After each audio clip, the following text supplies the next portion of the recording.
Hi.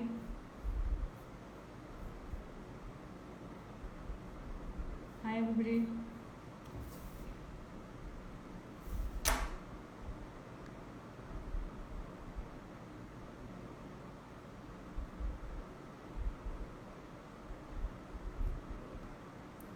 We're just going to start shortly.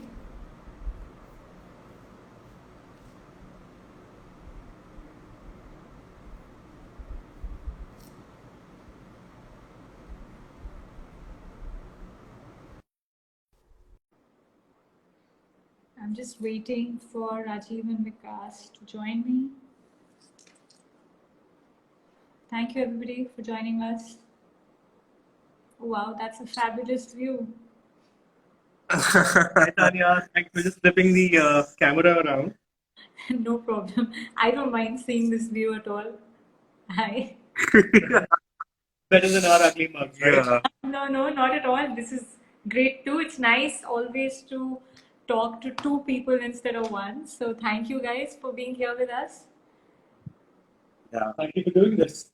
Yeah. Thank you so much. Yeah. Thank you for connecting with us. Yeah. Yeah. So we are talking about stone as a reflection of culture and context today.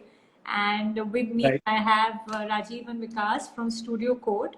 I'll quickly introduce you guys. Studio Code understands and accepts the conditions of the contemporary world and dares to think outside the box by challenging convention and rethinking the normal, something that we all are doing these days. They place their designs in a beautiful, ordinary world and accept the conditions of the commercial. This approach makes them unique. They're a design firm that thrives in the challenges of the custodian. Rajiv is a practicing architect and urban designer with over 19 years of experience. He's the founding partner of Studio Code, an award winning multidisciplinary design firm based out of New Delhi. He has worked in the US and India on a variety of architecture and urban projects of various scales. Architect and urban designer Vikas Kanojia also has professional experience of over 20 years. His urban design and master planning expertise includes both greenfield and brownfield projects with varied scales, context, and complexity.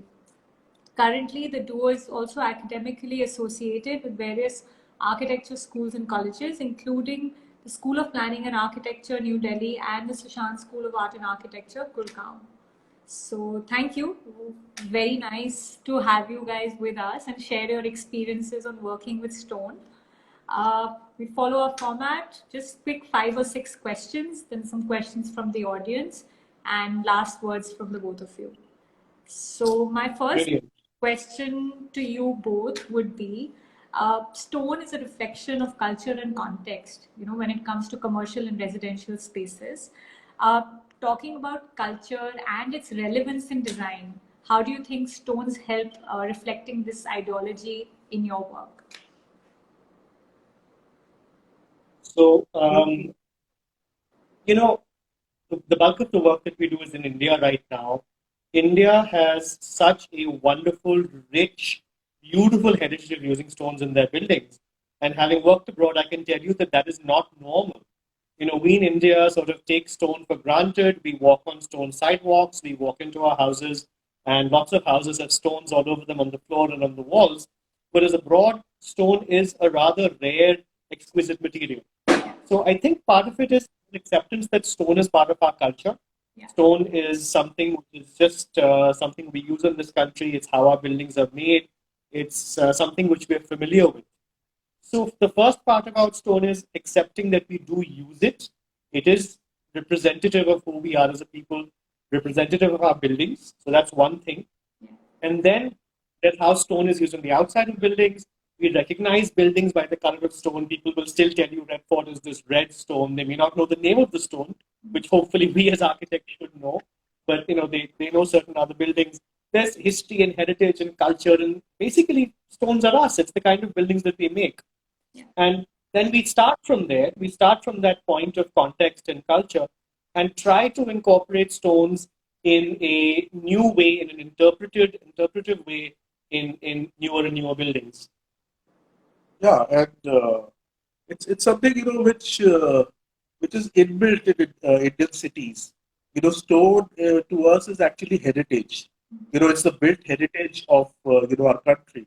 So when we are in Delhi, there are these 7 to 8 cities that we talk about, whether it's Mehrauli, whether it's Shahjahanabad, whether it's Sri, all of these civilizations, and the civilizations, not only in Delhi, but the civilizations right from the rock cut architecture. Yeah. We recognize that that's where we started, from stone as shelter, and then that from towards various kinds of civilizations we have been using stone. So it has a lot of associational value to us as architects, and as part of we as the creators of the built environment. Of course. We feel that it has a lot of associational value to us, which is what we try to learn from these civilizations and incorporate in our interventions.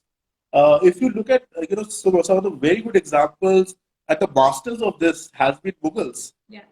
So whether you talk about Agra, whether you talk about Fatehpur Sikri, whether you talk about Shahjahanabad, not only outside but also interior spaces. When you look at their zananas, when we talk about interiors, which is the toilet spaces today. When we talk about Diwane Aam, Diwane Khas, look at their inlay work.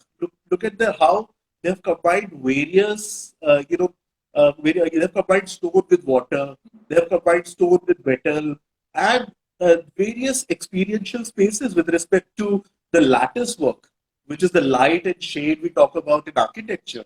That's the spatial experience of those spaces. Yeah. So when you go into those spaces, it's a totally different environment you feel in those spaces. Right.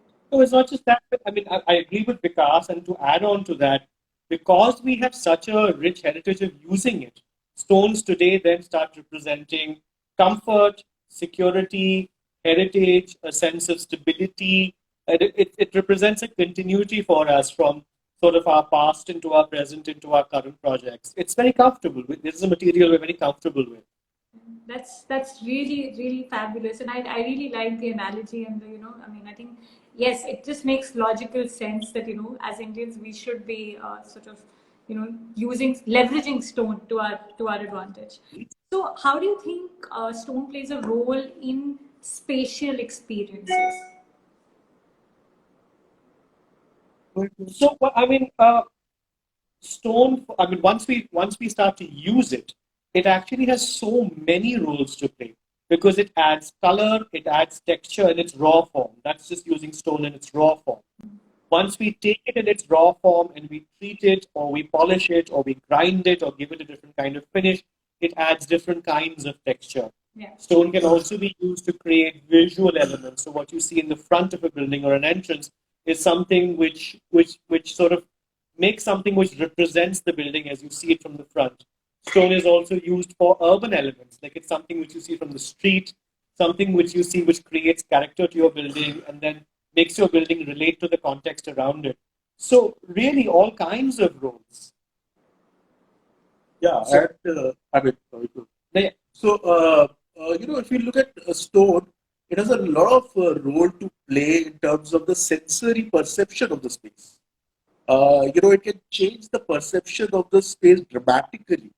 If you use the stone with water, which is what civilizations have done, and we have been now using it in contemporary ways. It just plays with the senses, whether it's sound, whether it's light, whether it's even heat. Sunlight changes stone. There is refraction and reflection through air, through light.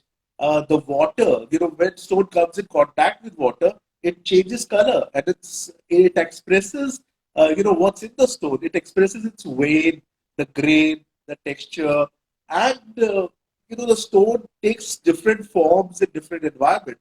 And one of the examples I will just quote. There's a project we have done in Gurgaon. It's a house. It's a very low-lying house, small house where the client told us that he wants to experience space. So we created a courtyard and where we created this water wall, and we used the stone in a way where it's actually not a straight wall, where we jig the It's like used at a slanting angle, and there is water flowing over it. So when the water flows over it, there is a trickling sound which comes out, which is so beautiful to hear. And then once it trickles down, it then hits the water below. So then there is again a sound which comes out. And we are also not using just stone and water as just one combination, but it's the holistic nature of the courtyard which creates the space. So, during the day there is light. So the stone changes color through light. During the day, when there is water on the stone, it changes color and the sound which it makes. So it's like more of an experiential courtyard that we created, like an oasis within Gurgaon itself. I mean, another example I can give off the top of my head.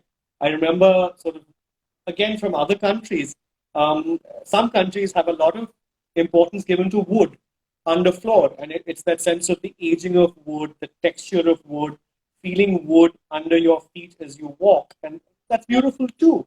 I remember one of our first projects, the clients told us that they love the feeling of cold stone in a Delhi summer, right? And that's true. That's true. And that's something we can walk with, and you put your foot down, and it's that sense of comfort and temperature, and stone does that. Sort of it's comfortable for us, basically. Yeah. And I'll just add to that, the courtyard I was talking about, and it's the inspiration which we have derived out of the Mughal gardens of Rashtrapati Bhavan. So if you've gone there, you can see how the spouts have been treated, and there are these stone walls through which the water falls down, and there are these fish, cut into the marble itself, and the water trickles down beautifully, and it makes that sound. So it's again, that same contextual relevance which we are trying to use in our projects. Very nice analogies, and I think you're absolutely right that whole sense of comfort, especially in North India, climatically, it just makes a lot of sense. I think it's a conversation that I've also had with somebody else who was on this series too. That most people in summer actually prefer a stone floor, and they like to sit on the floor and then, not as compared to anything else. So when you pick up stone for your own designs, right? What are the qualities that you particularly look for? Well, I mean that's a very broad question. So long and that's a long laundry list of qualities. We can particularly talk about commercial spaces. So commercial spaces, I mean, the commonalities of all stone selections would be everything from color, texture, grain. Does the stone have any filling? Where is it from? I mean, that's a really important question because there is a whole ecological aspect to stone which we really didn't consider many years back. I think when my career started, it wasn't in the top of our mind, but today we should start thinking about where the stone is coming from, what the mining process is, what the transport process is. So that's also in the back of our minds when we start to pick stones. But from the commercial point of view, 2 or 3 questions to me are very important. One is the hardiness of the stone, because the number of people who walk on it and move over it is usually far higher than residential spaces. Residential spaces tend to be maintained far more. So how tough is the stone? How thick is the stone? How much load and weight can it take? Will it crack if somebody drops things on it? All of these factors are in the back of our mind and they sort of play with it. And is the stone going to be very visible? So for example, in office spaces, one really wonders, it's beautiful to take wonderful stones, but very often people in the office will just carpet over it, or which is terrible, which sort of kills the idea of taking the stone. Or you'll see desks and tables and chairs and stacks of papers, in which case the question is, why are we taking sort of a beautiful stone? Why not take something hardier and more neutral and let the office stand out and speak in a different way? And there can be like multiple qualities that we look at in stone when we are selecting it. But yes, it is also purpose based in terms, which project that we are selecting for, whether it's a house, whether it's a commercial project, or whether it's a residential project. When we look at commercial projects specifically, as you said, there is a very positive way that we can look at also, because the commercial spaces gives us to play with scale. When we talk about commercial projects usually have larger spaces in terms of the lobby spaces, the congregational spaces, or the atrium spaces. So you can look at a stone pattern from a distance. So what we have done in few of our projects, there is a pharmaceutical plant we have done in Navi Mumbai. So where we looked at creating an artifact within a six-story tall atrium. So we have the base floor as a black granite, and we have this yellow Jaisalmer stone, which actually work as a ribbon and connects various levels of the floor within the atrium space. So the yellow Jaisalmer staircase is like designed as an artifact, and on one side it gets the morning sun, and that it changes the light and texture of the space right from the day to the evening, because the sunlight keeps moving, and also as it moves, because it's a staircase, it forms a very different kind of a pattern, and also changes different colors within the Jaisalmer stone itself. Similarly, we have I had done a project earlier with the firm I was working for, Mari Chopla Architects. So there, I was doing a paper lab building, and since there was a large atrium, I could actually do a pattern which talked about the story of the evolution of the stone. The Cypress plant, and how the stone was evolved in the Indus Valley civilization. So we could just do like a story through that pattern within the atrium space, which was visible from various levels within the building. Okay. So it's very interesting. It gives us many possibilities within the commercial space. This is interiors. Yeah. I mean, exteriors are many other ways, because what we understand, stone also weathers. Yeah. Stone changes with respect to time. Yeah. It changes its grain, texture, color, and it actually ages. With the humans as well. So it ages with time.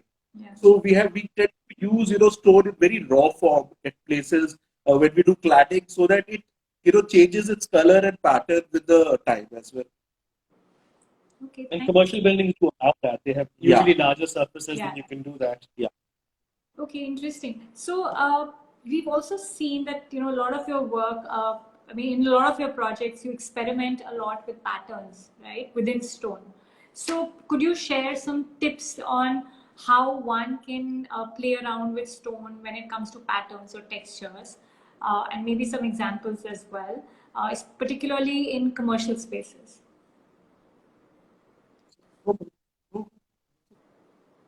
So Both go for it. One of us will go. Yeah.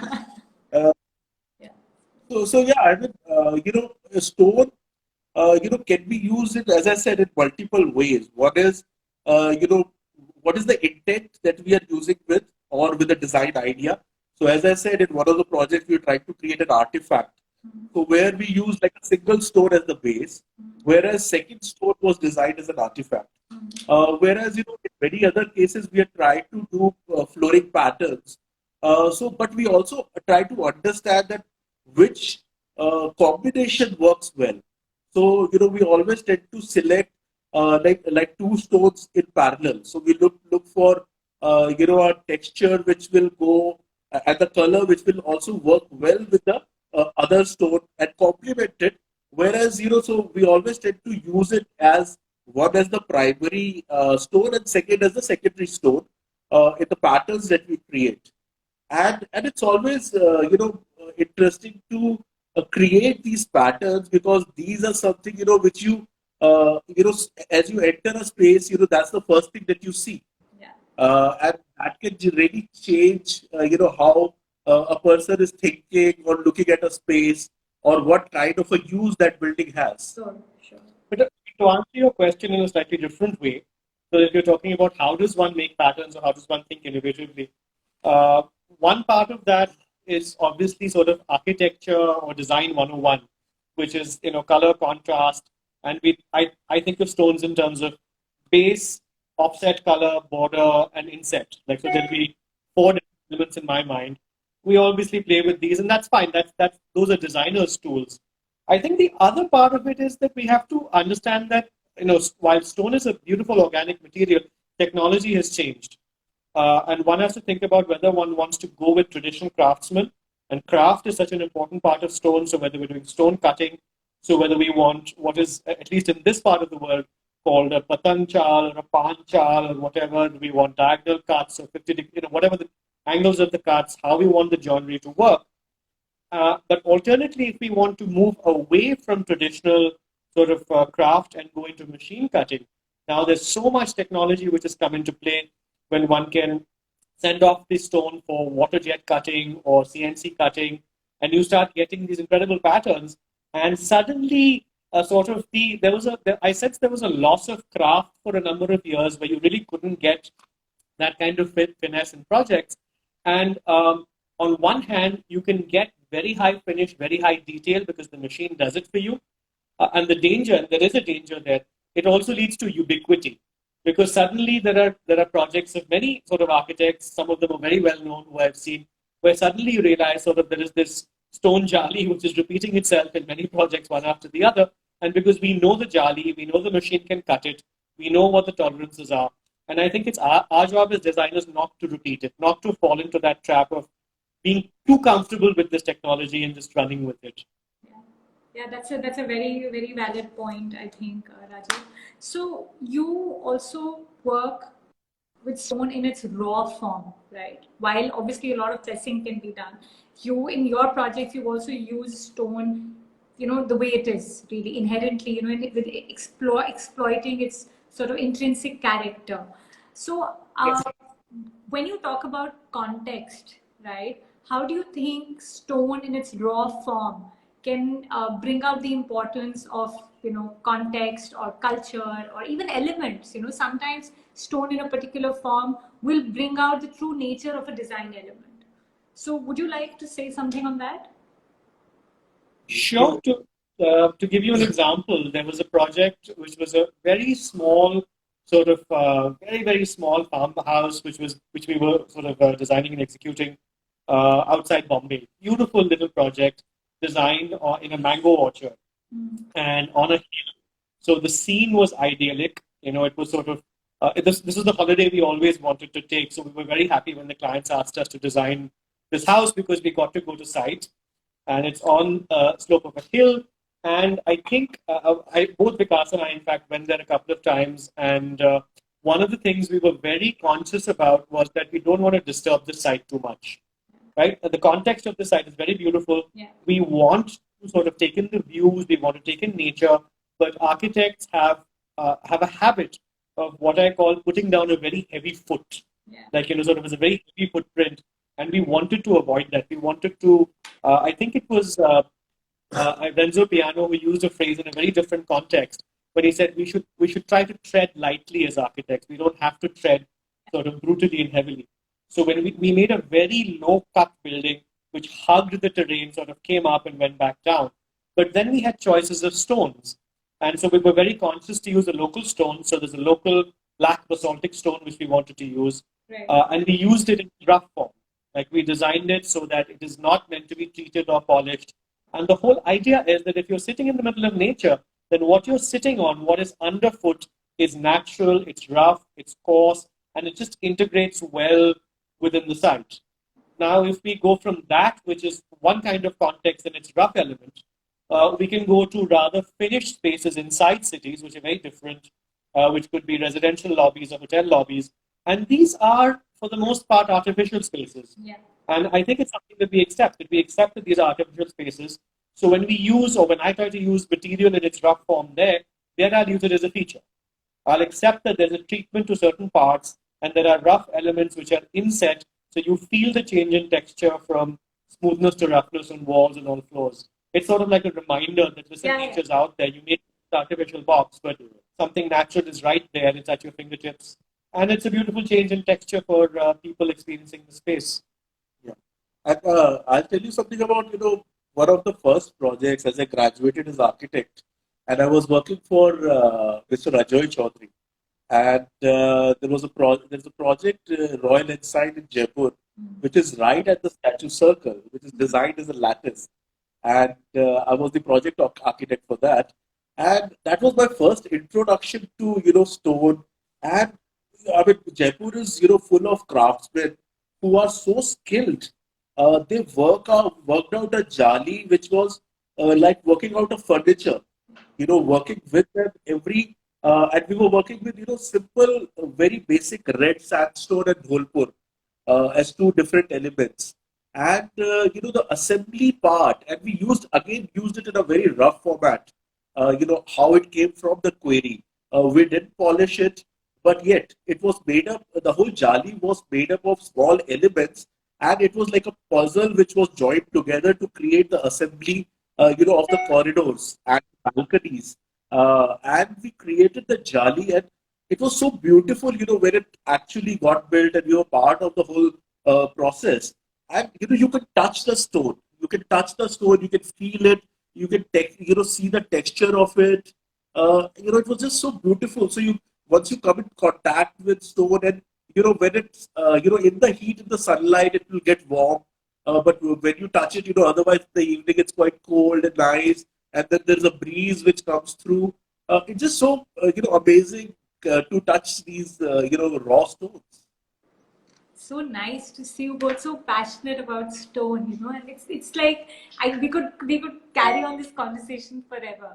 So and I Yeah, yeah, appreciate yeah. your In fact, exciting examples, and through your journey as an architect. So it's really, I think one can really relate to these projects. I wish, uh, but this is yeah, fabulous. absolutely. And I So was actually telling Rajiv, just before this, that these guys have really refreshed our memories of the past. 20 years back, I worked on a project. This we did, that we did, and it's so refreshing that we could talk about so much about stone. I Which know. when you gave the topic, we were like stone. Yeah, Okay. exactly. Most people ask And me, what will we talk about for half an hour? And I always say there's so much to talk. In fact, we do a hard cutoff at about 35, 40 minutes just to, Yeah. in the interest of time. But this is very, very insightful. So my last question for today is, you also do a lot of housing projects. And the choice of stone in such projects is obviously, the stone has to be durable, it has to age well, and obviously within a certain budget, right? When it comes to using good stone, what are the stones that you would recommend while keeping budget in mind and durability, of course? In most cases, this is a one-time investment. So what would you recommend? So that's a good question, and actually that's a very broad question. It's a very naughty question because there's a lot of range. So when one says housing, there's a lot of ranges in housing. But if one is looking at durability and a one-time purchase, I would actually possibly think of Indian stones a little seriously. I think there are a lot of clients who come to us who start with wanting Italian or Romani stones or some stones from some other country, and that's not necessarily even needed. One can get beautiful Indian stones in this country, which are very sturdy, very durable. You can make great stone joints and flooring, and you can do a lot of wonderful things with them. And I think we underestimate those stones. So if we were doing sort of the kind of housing which requires budgetary control, then those stones are a fantastic option to look at. And there are a number of colors available. There's a beautiful yellow Jaisalmer, there's Kota, and there's Udaipur green, and there are so many such Indian stones which you can mix in intelligent, contemporary, interpretive ways. And I think that's something we should look at for Indian kinds of housing because these are Indian stones. It's part of our culture, and by the way, it's fantastic for budgets.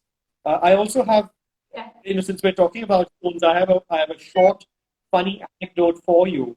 We were talking about our past, and one of the funniest stories I know about sort of stone is I was working in New York, and as part of my job, there are these education training sessions, and we were taken to a stone shop. And as I said, stone in the United States in New York was a relatively exotic material. It's not locally available, so they would import stones from all over the world. And as an Indian growing up with stones, it was very passe for me. I understood the stones as limestone, and so on and so forth. At the end of the presentation, the presenter started presenting various different stones from all over the world to have us learn. And many of these were stones which, having already worked in India, I was familiar with. So I was a little bored, and he showed as his last stone a beautiful, great, exotic limestone, which completely lights and gives a lot of life to the space.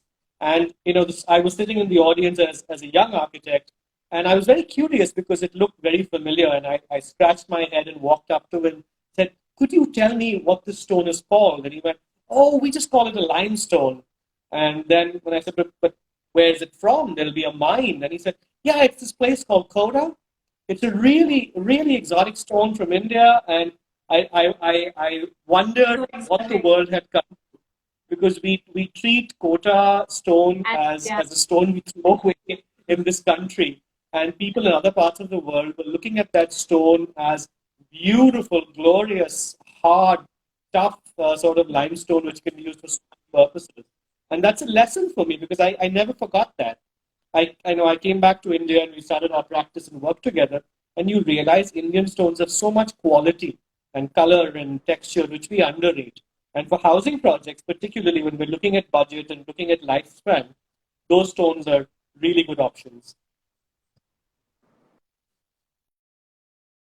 Tanya, do we have an issue with the connection? Because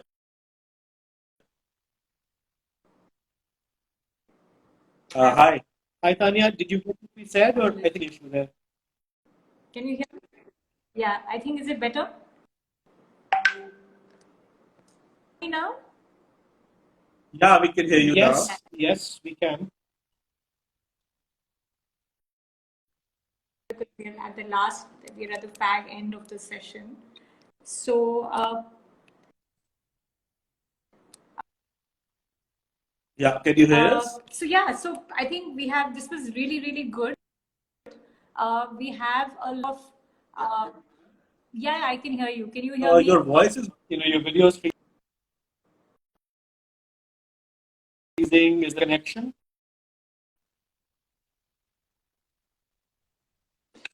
You're back. Can you hear me now? I think we're almost at the Yeah, end. yes. Yeah, great. So, thank you so much. This was really good. I think a lot of people have messaged. I think that means that this is a great session for them. My last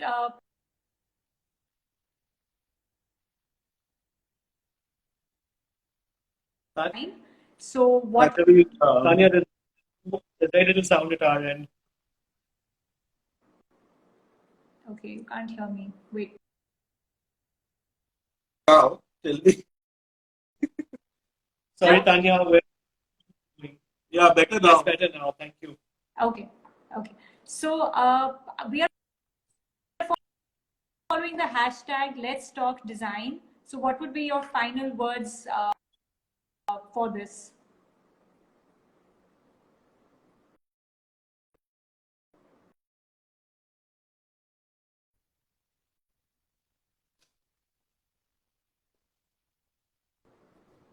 Yeah, Tanya, can you hear us?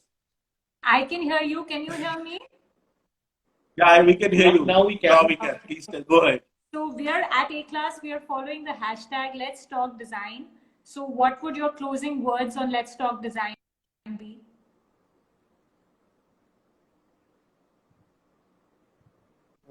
Yeah, so using stone, I think there is no limit to the explorations that we can.